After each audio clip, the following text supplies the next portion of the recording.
Good evening, ladies and gentlemen, viewers, audience.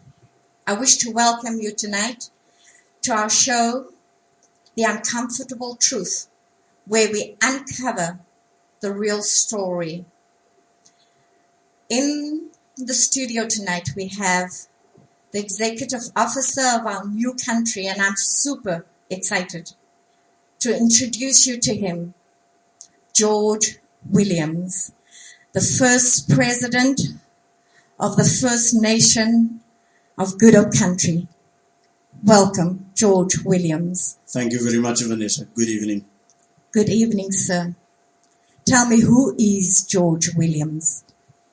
George Williams, son of the 60s. I was born late 60s, one of 5 siblings. Grew up on the Cape Flats, went to school on the Cape Flats. Completed my high school education in Belhar, and after that went to go and work. Unfortunately, there were no funding for further studies, so work was the only other option. And besides the work, I was always competitive in sport from school level up until 2 years ago. So I've always been around enough, had the privilege of getting to know our people and also traveling around the world and meeting other indigenous nations. Wonderful. Tell me, who is sovereign state of GoodHope and why leaving their secession for self-determination? Sovereign state of GoodHope, when I attended their meetings in 2018, was from a Khoi king, Kuba Cornelius, where he seceded from the rest of South Africa, the Northern Cape, the Western Cape, and then also part of the Eastern Cape up until the Fish River.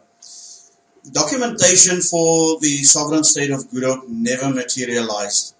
When I was elected leader, we went to visit the Kubaha to get more information. We needed to get our people free as soon as possible. We needed to end their suffering. And unfortunately, the negotiations went to a level where in a dead street. I came back to a council that was already in place, spoke to them, and we decided to move on our own, where the South African government do not recognize any secessions. There's a certain way of doing a secession. However, for any First Nation, you can practice self-determination. Wonderful. That is really wonderful news, sir. Exceptional news. GoodHope country, how did you get to it and why?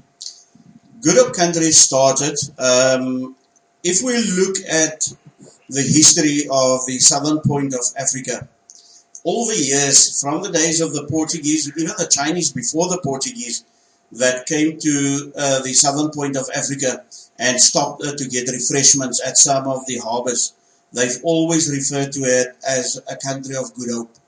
The people was always very friendly, and that is where everybody that came here, the Portuguese, even Jan van Riebeeck, always used to call it GoodHope, and that is the name for our people. Does GoodHope country comply with the United Nations regulations and resolution? Yes.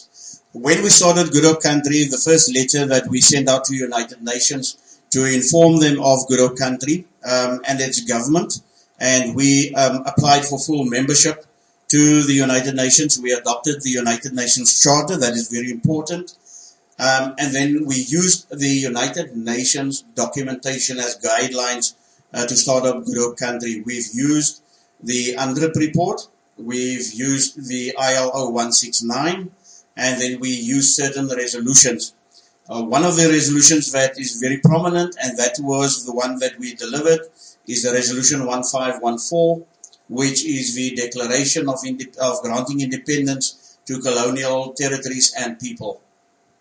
Okay. Tell us about the 7th and what happened on that specific date. The 7th of October 2021, very important date in our history. What happened before that, on the 4th, we've sent out documentation to United Nations informing them of us declaring our independence.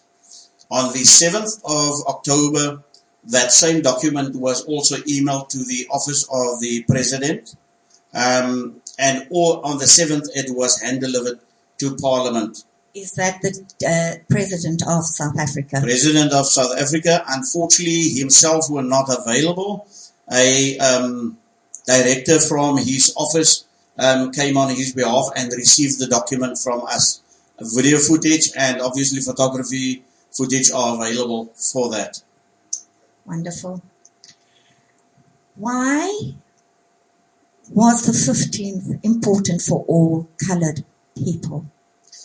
The 15th of October 2021 was the day that we started exercising our independence. That is very important. What we need to do is to inform all our people that this is a new country, it's an emerging statehood, and this is going to take place. That is the message that we have to send out to all our people. GoodHope country is here to stay. We do have our own council, a government that can take position tomorrow if need to, and we're going to. And we have other facilities already in place. Does GoodHope country, okay, you've answered that question already, hey, that should you take over tomorrow, that there's a government in place to keep the country going? 100% correct. Wonderful. What if the ANC government and the United Nations keep on ignoring the mandate of the Aboriginal and Indigenous people? What will you do? Firstly, our people need to be informed of their rights as indigenous people. The ANC can no longer run away from the fact that they are not the indigenous people, that they do not negotiate the indigenous people, neither do they recognize the indigenous people. The word to the United Nations in the early 2000s were that the indigenous people no longer exist in Southern Africa. However, that was proven wrong, where we are now starting to make strides and everybody is starting to hear from the indigenous nation. United Nations itself has no other obligation but to recognize us.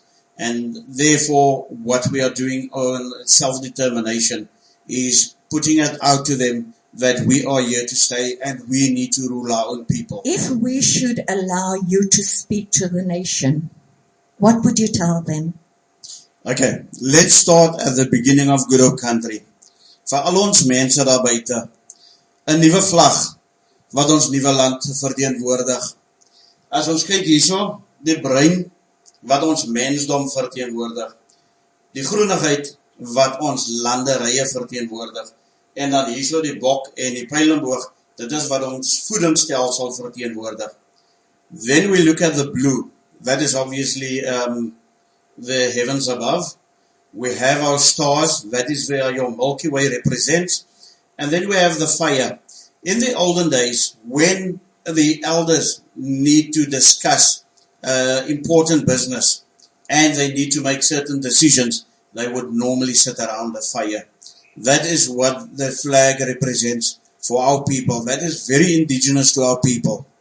Now, on our people self, what they need to understand, a new country, you need to decide, do you still want to be afraid in the new country? Remember, in the middle of the night, you are awakened by gunshots. You are awakened by burglars. And then also people running havoc in your streets. If you still want that, then South Africa is there for you. However, if you want to live a life in peace and also have prosperity, and then you also have to have a decent income and housing for everybody, then you need to join up with GoodHope country. That is the changes that we are bringing for our people, for the indigenous nations specifically, is that we have to cater for all our people in various aspects. And that is just part of it. We have a new military training system that we're going to implement. We do have new financing system, new education system that we're all bringing as part of the new country. But everybody will live free in the new country. Thank you. From your lips to God's ears. Wonderful. Mr. George Williams, thank you. Thank you very much. Thank you. I feel honored, sir. Thank you. To have you in our studio tonight. Thank you.